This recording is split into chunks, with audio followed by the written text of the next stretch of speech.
En 2019, la vie bouillonnait ici. Il y avait beaucoup de monde. On est une ville au bord de la frontière et il y avait du monde qui passait 24 heures sur 24. Les Polonais venaient chez nous, nous on allait chez eux, tout était super. C'était joyeux, c'était bien. Maintenant, ça va rester silencieux pendant longtemps. Fermée en 2020 en raison du Covid, la frontière avec la Pologne n'est pas prête de retrouver son trafic d'avant la pandémie. Depuis le début de la guerre en Ukraine, les chauffeurs routiers de l'Union européenne évitent d'entrer en Russie. Alors la petite ville de Bagrationovsk s'enferme plus que jamais dans la propagande du régime russe. On a confiance en notre président, notre patrie. On croit en notre modèle. Ici, on a beaucoup d'anciennes traditions. On rend hommage à nos courageux combattants.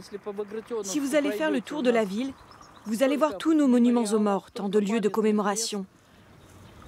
Et on n'ira nulle part ailleurs, on est ici chez nous. Même si avant c'était Königsberg. Nous, on aime Kaliningrad. Oui, tout ira bien, il faut y croire.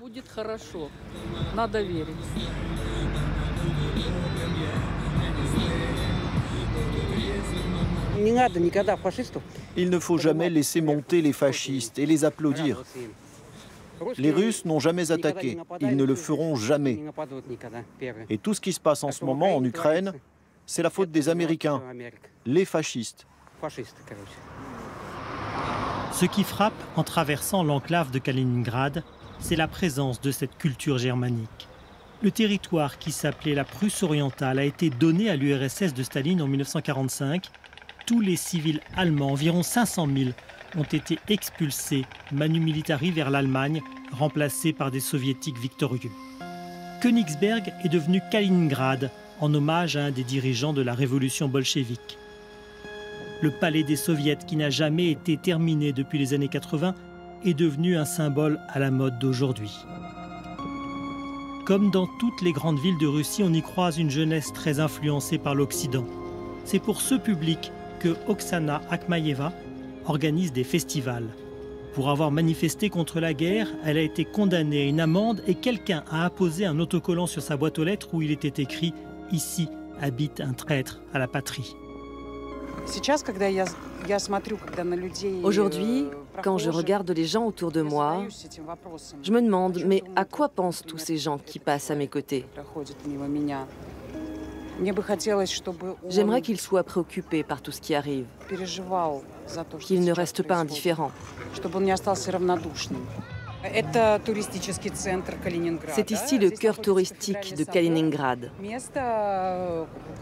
Ici, vous avez la cathédrale de Königsberg, indissociable du plus grand philosophe du monde entier, Emmanuel Kant.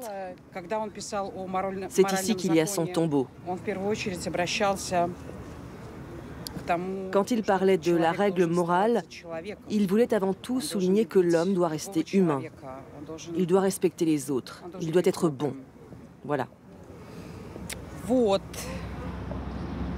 Nous croisons un groupe de touristes d'un genre particulier aux convictions bien visibles. Et l'un d'eux ne peut pas s'empêcher de se croire sur le front. Qu'est-ce que vous filmez? Pour qui? Je lui réponds que je filme le tombeau de Kant, ce qui manifestement ne l'intéresse pas. Oksana est atterrée.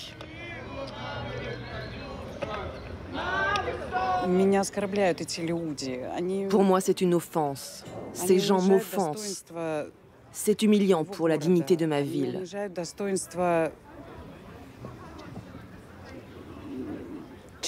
Ils sont humiliants pour les patriotes, car ce ne sont pas des patriotes.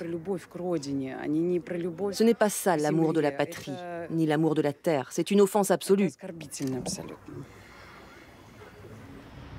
Et pour le 9 mai, la fête de la victoire de 1945, au pied d'un monument aux morts, certains ont même composé avec des bougies le Z de l'armée russe en Ukraine.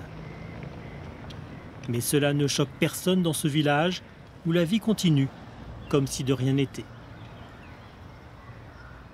Tout va bien ici. Dans les magasins, c'est l'abondance, il n'y a pas de pénurie. Si on ferme les frontières terrestres, on a toujours la mer. On nous apportera tout ce qu'il faut par la mer. On ne nous abandonne pas. Pour le moment, la Russie nous tient fermement, bien fermement. Qu'est-ce qu'il y aura après? Comment ça va finir? Bon, allez, on y va. Oui, allons-y. Au revoir. Dès que la discussion porte sur la guerre, les réponses deviennent évasives et les Russes préfèrent couper court. Même encerclés par les deux pays de l'UE et de l'OTAN, la Pologne au sud et la Lituanie au nord, le million de Russes qui y vivent sont de plus en plus isolés. La ville de Sovietsk s'appelait Tilsit. Napoléon y a signé des traités avec le tsar. Son architecture alterne entre le plus pur style soviétique et l'élégance des façades allemandes. De l'autre côté de la rivière Niemen, c'est la Lituanie, l'Union européenne.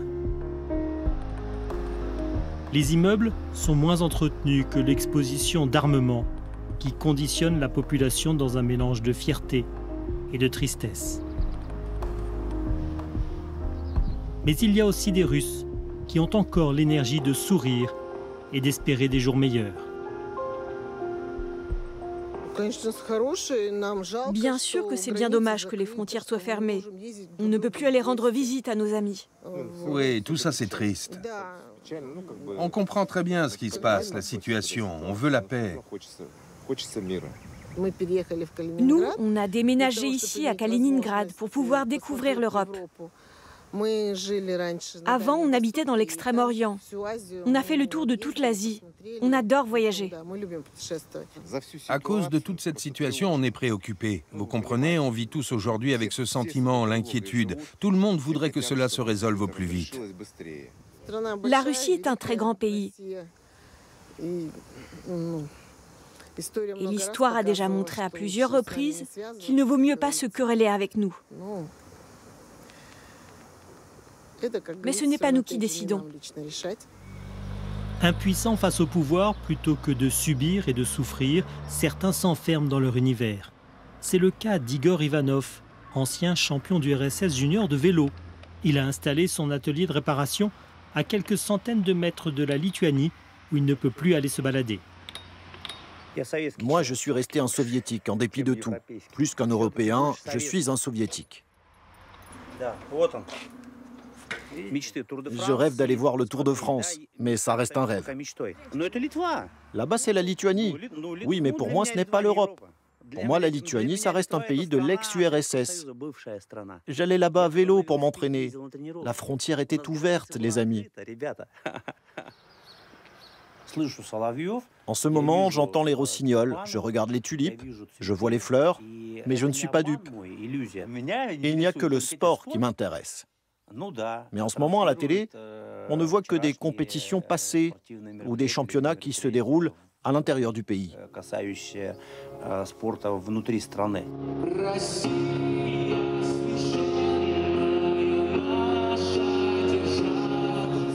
L'aréna de Kaliningrad est pleine à craquer. Ce soir, le club de volley de la ville joue la finale du championnat de Russie contre le club de l'Oural. Les panneaux affichent le slogan « Pour la paix », où ils appellent à l'unité du pays. On justifie la guerre en Ukraine. On risquait de voir revenir la Deuxième Guerre mondiale, c'est tout. La Pologne veut toujours reprendre la région de Kaliningrad. Maintenant, il faut se mettre d'accord. Mais les Ukrainiens ne veulent pas se mettre d'accord. Et regardez, dès qu'on a retiré nos troupes, ils ont organisé cette mise en scène à Boutcha pour nuire à la Russie. C'est comme ça. Les compétitions internationales ne sont pas si importantes. On peut jouer entre nous. Notre pays est bien assez grand. Pour dire vrai, je ne soutiens pas ce que fait mon pays. Mais en Russie, il vaut mieux ne pas t'exprimer contre. Alors pour moi, c'est normal de sanctionner les sportifs. Voilà. C'est fini pour moi. Maintenant, je vais finir en prison. Parce que nous sommes un média étranger, il a osé se confier. Sur le terrain, l'équipe du Lokomotiv de Kaliningrad l'emporte. Elles sont championnes de Russie, mais elles ne voyageront pas l'an prochain pour rencontrer les autres équipes européennes. En fin politique, le gouverneur de la région retourne la situation à son avantage. C'est bien dommage pour les Européens qui ont perdu la possibilité de jouer contre une équipe aussi brillante. Et ce qui est certain, c'est que les Européens ne viendront plus avant longtemps dans l'enclave, que ce soit pour du sport ou pour se promener sur les rives de la Baltique. En 2019, avant la pandémie, 200 000 personnes étaient venues de l'étranger, principalement des Polonais. Un système de visa électronique simplifié était alors prometteur pour les professionnels du tourisme, comme Sergueï, qui gère un hôtel. Les clients viennent aujourd'hui seulement de Russie et de Biélorussie. Il a accepté de nous recevoir, mais il refuse de commenter la situation. Moi, je préfère ne pas parler des événements. Nous, on reste neutre. Nous, on est là pour recevoir nos hôtes et on ne se mêle pas de ces affaires. Le silence s'est abattu sur ceux qui espéraient que Kaliningrad s'ouvre sur le monde. Le port n'est plus que le cordon ombilical de ce petit bout de Russie. L'enclave a ses secrets militaires, le siège de la flotte de la Baltique et quelque part les missiles nucléaires Iskander orientés vers l'Europe. Oksana, qui avait manifesté contre la guerre, a du mal à vivre dans cette atmosphère. Mon cœur a été brisé le 24 février. Je ne veux pas partir, mais je ne veux pas non plus rester ici. Tant qu'ici, sur ma terre, on m'oblige à être pour la guerre, je ne peux pas. Il faut probablement aussi que je pense à ma sécurité. Tant que je ne me sentirai pas en sécurité ici, je ne pourrai pas penser à la liberté de mon pays. Combien sont-ils à être déjà partis? Les statistiques sont peu fiables, mais il est certain qu'il y a en 2022 une vague d'émigration, comme il y en a déjà eu tant depuis la révolution bolchevique, comme si les Russes étaient condamnés à partir pour ne plus souffrir.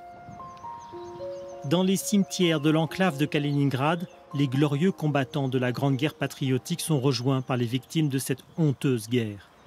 Les premiers cercueils sont revenus d'Ukraine. Dimitri Anatolievitch Boukatine est mort le 25 février 2022, le deuxième jour de cette soi-disant opération spéciale. Il a été enterré avec les honneurs, mais il est interdit aux Russes d'en parler.